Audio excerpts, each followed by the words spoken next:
चलो, हेलो नमस्ते, मैं हूं Manisha. Welcome to RS only. और आज मंडे है। मंडे को अपन क्या कर रहे हैं? मंडे को अपन हिंदी से इंग्लिश के बेसिक सेंटेंसेस को ट्रांसलेट करना सीख रहे हैं।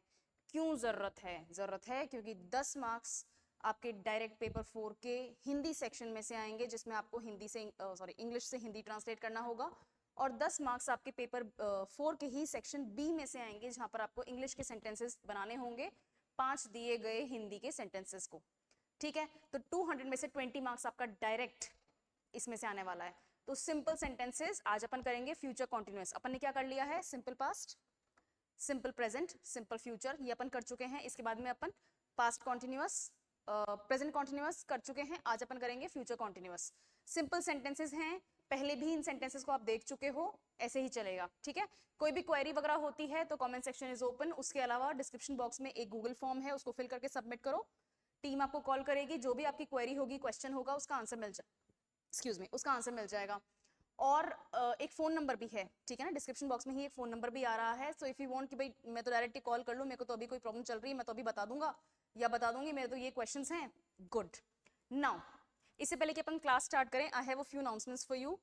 पहला अनाउंसमेंट, अगर आप तैयारी कर चुके हो, कर रहे हो, या स्टेजेस के बीच में कहीं हो, ठीक है, या शुरू में भी कहीं हो, तो बिना मॉक एग्जाम के एग्जाम निकालना नहीं पॉसिबल है। क्यों नहीं पॉसिबल है? आपको पता ही नहीं चलेगा कि किसी भी एग्जाम को हैंडल कैसे किया जाता है, क्वेश्चन का स्ट्रेस क्या होता है, कितने तरीकों से आप किसी एक क्वेश्चन को हैंडल कर सकते हो, आंसर तक ठीक से पहुंच सकते हो, पढ़ाई का भी आपको लेवल पता चल जाएगा। उसके लिए मॉक टेस्ट सप्लाई करो, ठीक है।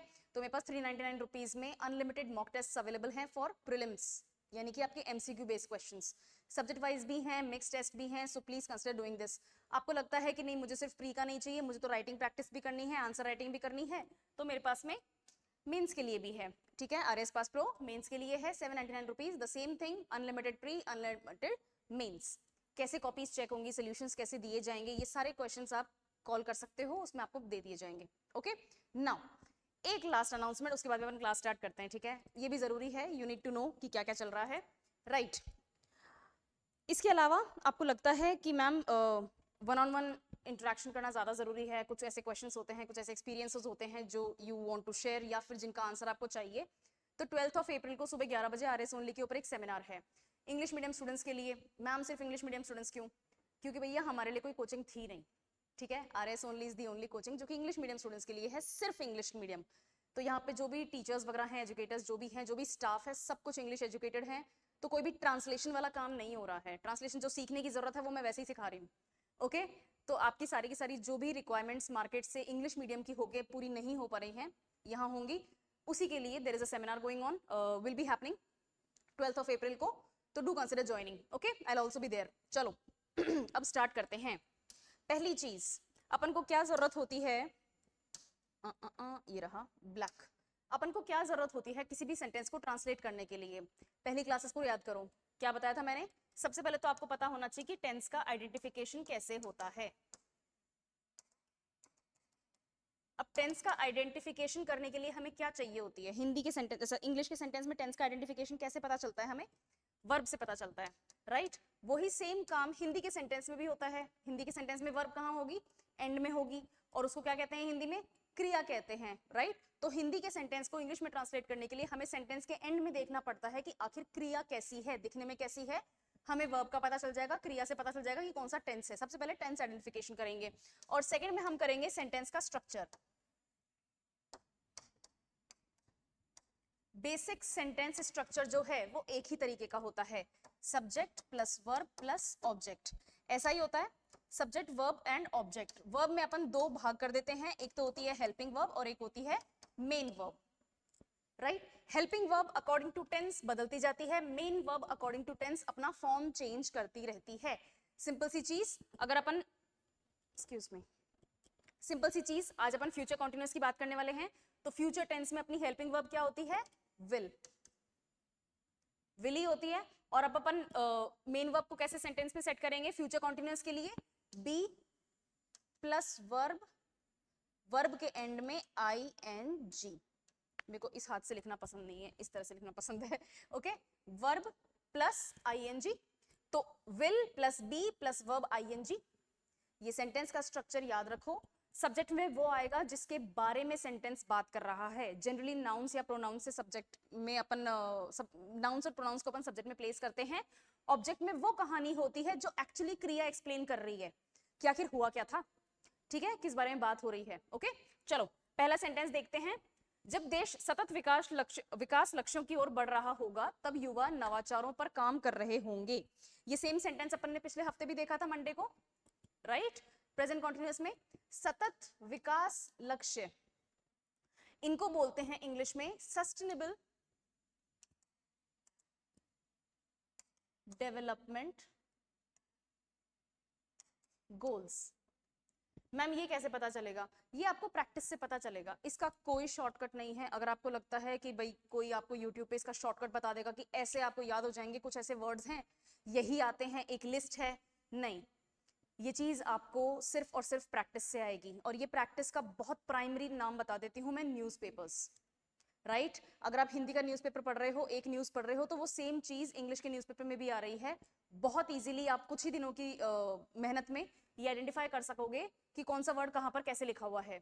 इसके अलावा आपको ये ट्रांसलेशन की एक्सरसाइज करनी है। मैं सेंटेंस के पांच सेंटेंसेस करवाती हूँ, उसके बाद में मैं एक सेंटेंस होमवर्क में देती हूँ। आपको और चाहिए तो यस, क्लास में मैं और ज्यादा सेंटेंसेस देती हूँ। मैंने हंड्रेड्स ऑफ सेंटेंसेस लिख के दिए हुए हैं, मॉक टेस्ट में भी हैं, तो आंसर राइटिंग वाले मॉक टेस्ट में पेपर 4 में जाओगे, ट्रांसलेशंस में खूब सारे सेंटेंसेस की प्रैक्टिस हो जाएगी, ठीक है, राइट। तो यहां आते हैं, जब देश, व्हेन, जब होता है पुराने टाइम के लिए, तो एक टाइम में रिमेंबर करने की कोशिश कर रही हूँ, ठीक है। अब ये पहले भी हो सकता है, आज भी हो सकता है, और आने वाले कल के लिए भी हो सकता है। व्हेन कांस्टेंट है। देश के लिए अपन यूज करते हैं द कंट्री। क्या करते हैं? व्हेन द कंट्री की ओर बढ़ रहा होगा, की ओर बढ़ रहा होगा के लिए अपन की ओर के लिए बोलते हैं टूवर्ड्स। मूविंग, मूविंग क्यों? क्योंकि कॉन्टिन्यूअस है, रहा होगा, ठीक है। विल बी,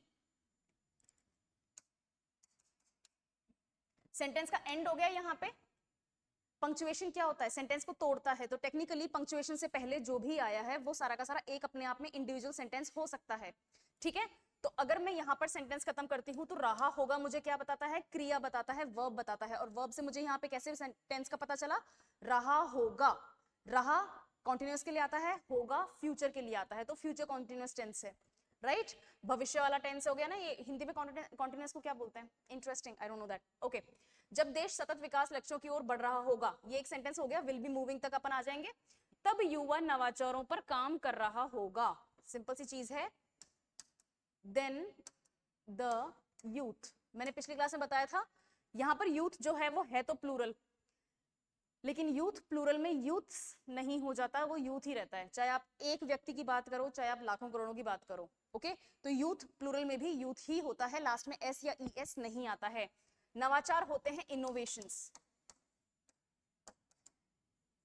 पर काम कर रहा होगा, पर काम कर रहा होगा के लिए बहुत सिंपल सी चीज है, विल बी, रहा होगा, रहे होंगे, सॉरी, रहे होंगे, विल बी, और काम वर्किंग, वर्क प्लस ING। बनाए सेंटेंस। सबसे पहले आएगा सब्जेक्ट। सब्जेक्ट किस चीज के बारे में बात हो रही है? कंट्री के बारे में बात हो रही है। जब देश, व्हेन द कंट्री, राइट। तो लिखें when the country will be moving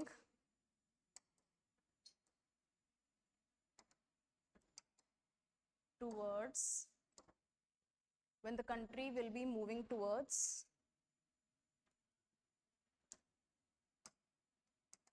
sustainable development goals, the youth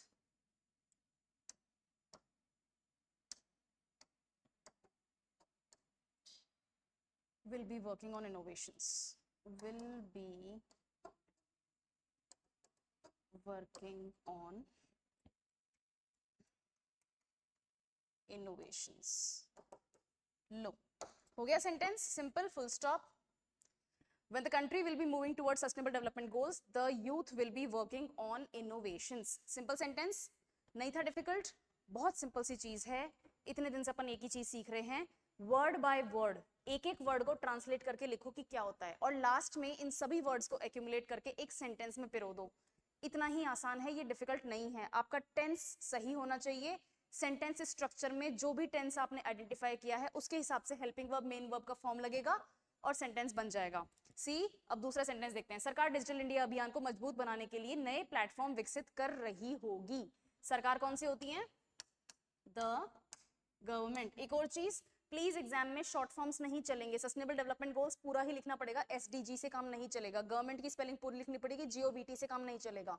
okay, right. Digital India अभियान, तो डिजिटल इंडिया अपने आप में हो गया, अभियान अपने अपने अभियान को क्या बोलते हैं? कैंपेन। को मजबूत बनाने के लिए, to strengthen,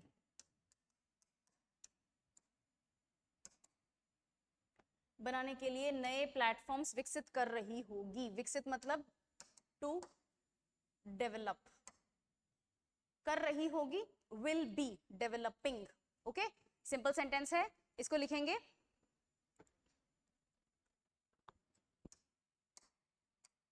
the government, full लिखें, इससे पहले कि गलत याद हो जाए।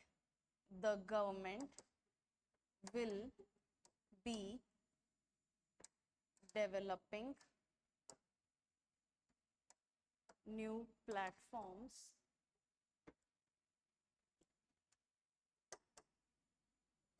to strengthen the digital India campaign. Right? Easy? The government will be developing new platforms to strengthen the Digital India campaign. कुछ ऐसा जो नहीं समझ में आया कमेंट्स में लिखते जाओ, कोई दिक्कत वाली बात नहीं है। मैं कमेंट्स चेक करती हूँ रोज 24 से 48 आवर्स के अंदर अंदर मैं कमेंट्स चेक करती हूँ। उसके बाद में भी अगर क्वेरीज होती हैं या फिर टिपिकल आंसर्स की बात होती है तो कमेंट्स मुझे बता दिए जाते हैं स्टाफ द्वारा, मैं देखती हूँ। ठीक है, तो अगर आपको लगता है कि मैम क्या होना चाहिए क्या नहीं होना चाहिए, क्या चीज समझ में नहीं आई, तो प्लीज कमेंट्स ओपन है, इसी काम के लिए ओपन है ताकि आप बात कर लो। किसान आधुनिक कृषि तकनीकों को अपनाते हुए फसलें उगा रहे होंगे जबकि सरकार सब्सिडी प्रदान कर रही होगी। किसान कौन होते हैं? फार्मर्स को बोलते हैं, राइट।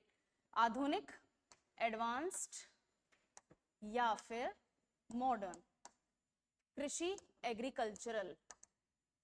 वैसे एग्रीकल्चर को बोलते हैं पर यहां पर अपन क्या करेंगे? एडजेक्टिव फॉर्म लगाएंगे। एग्रीकल्चरल टेक्निक्स या टेक्नोलॉजी को अपनाने, एडॉप्ट, टू एडॉप्ट, हुए फसलें उगा रहे होंगे। ठीक है, फार्मिंग कर रहे होंगे, एग्रीकल्चर कर रहे होंगे। ठीक है, जबकि सरकार सब्सिडी प्रदान कर रही होगी। प्रदान मतलब टू प्रोवाइड। सरकार, गवर्नमेंट। जबकि को क्या बोलते हैं इंग्लिश में? वाइल। कुछ स्टैंडर्ड ट्रांसलेशंस याद करने जरूरी हैं, प्लीज ट्राई टू अंडरस्टैंड। कुछ स्टैंडर्ड वर्ड्स उगा रहे होंगे, ग्रो। ठीक है, कुछ स्टैंडर्ड ट्रांसलेशंस याद करने पड़ेंगे तभी हेल्प मिलेगी, वरना ये याद नहीं होंगे। ठीक है, और इसकी प्रैक्टिस होती है। तो सेंटेंस क्या हुआ? Farmers, farmers, MERS will be growing crops,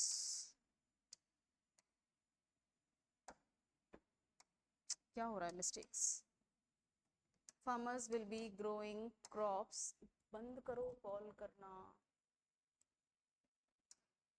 bye adopting modern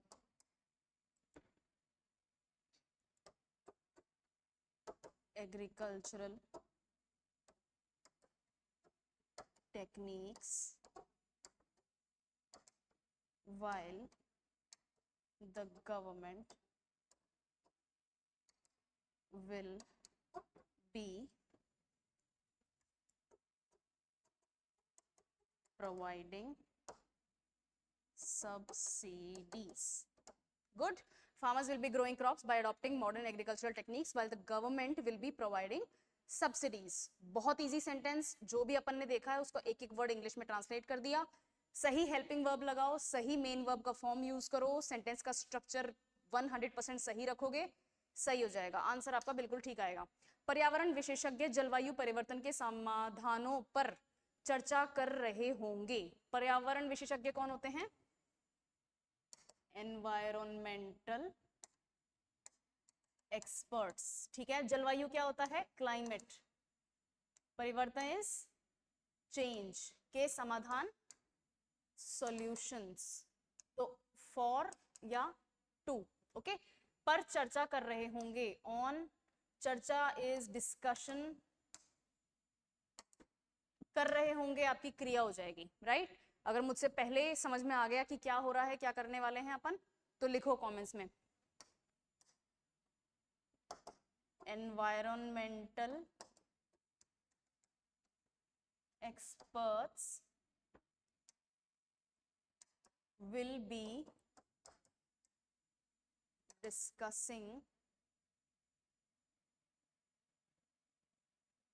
solutions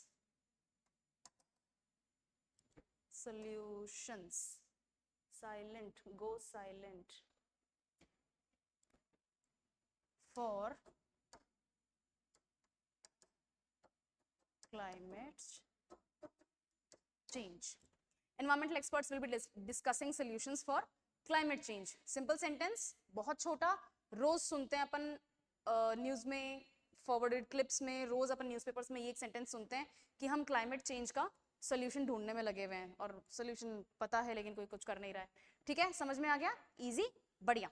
next sentence, supreme court महिलाओं के अधिकारों से संबंधित मामलों की सुनवाई कर रहा होगा, यानी कि सुप्रीम कोर्ट ये काम करेगा इन फ्यूचर, राइट। और जब करेगा उस टाइम की बात कर रहे हैं तो कॉन्टिन्यूस हो जाएगा।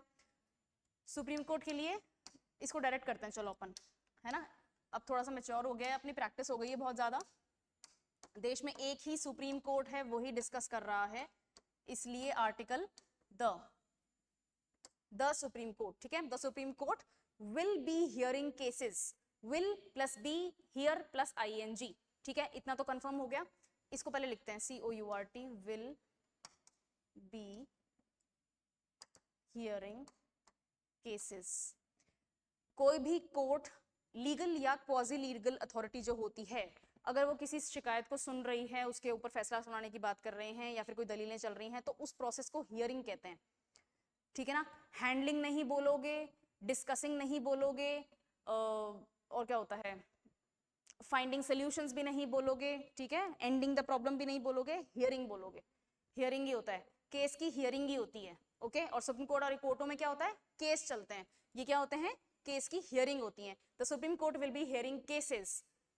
संबंधित का मतलब रिलेटिंग टू, या फिर इसकी जगह रिलेटेड टू भी आ सकता है, दोनों सही हैं। अभी अपन देखते हैं क्या है रिलेटेड टू। किन चीजों के बारे में बात हो रही है? विमेन्स राइट्स, महिलाओं के अधिकार, है ना, विमेन्स राइट्स।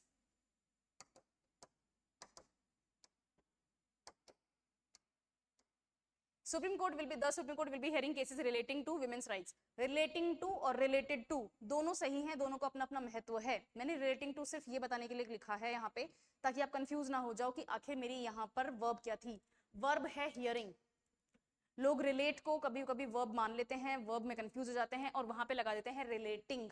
रिलेटिंग दूसरा काम होता है, उसका दूसरा मीनिंग है। अगर अपन सेंटेंस में रिलेट वर्ड को वर्ब की फॉर्म में नहीं यूज कर रहे तो रिलेटिंग नहीं आएगा, रिलेटेड आएगा, ठीक है। संबंधित मामलों की सुनवाई करो, राइट, समझ में आ गई। रिलेटेड का कंफ्यूजन और सुप्रीम कोर्ट वाली लाइन पर की कंप्लीट हो गई है। ये वाला सेंटेंस है आपका होमवर्क। हम सभी मिलकर आत्मनिर्भर भारत के निर्माण में योगदान दे रहे होंगे। एक एक वर्ड को ट्रांसलेट करोगे। अब नाउ, आत्मनिर्भर भारत एक स्कीम का, एक पॉलिसी फ्रेमवर्क का नाम है, पूरा पूरा कैंपेन है। क्योंकि ये ऑफिशियली रिकॉग्नाइज इसी नाम से होता है, तो टेक्निकली इसको ट्रांसलेट करने की आपको जरूरत नहीं है, ये अपने आप में ही इनफ है, इसके ट्रांसलेशन की रिक्वायरमेंट नहीं है। ये आपका आज का होमवर्क है। कमेंट्स में सही आंसर दोगे, मैं हार्ट दे दूंगी चैनल की तरफ से। कोई मिस्टेक होगी तो अपन अलग से नेक्स्ट क्लास में एड्रेस कर लेंगे, राइट। पिछले वाली वीडियो में सही आंसर्स हैं, एक आंसर था वो गलत था, बट बहुत माइनर सी मिस्टेक है, सिर्फ पंक्चुएशन सही जगह नहीं लगा रहे हो, बाकी सही चल रहा है, ओके।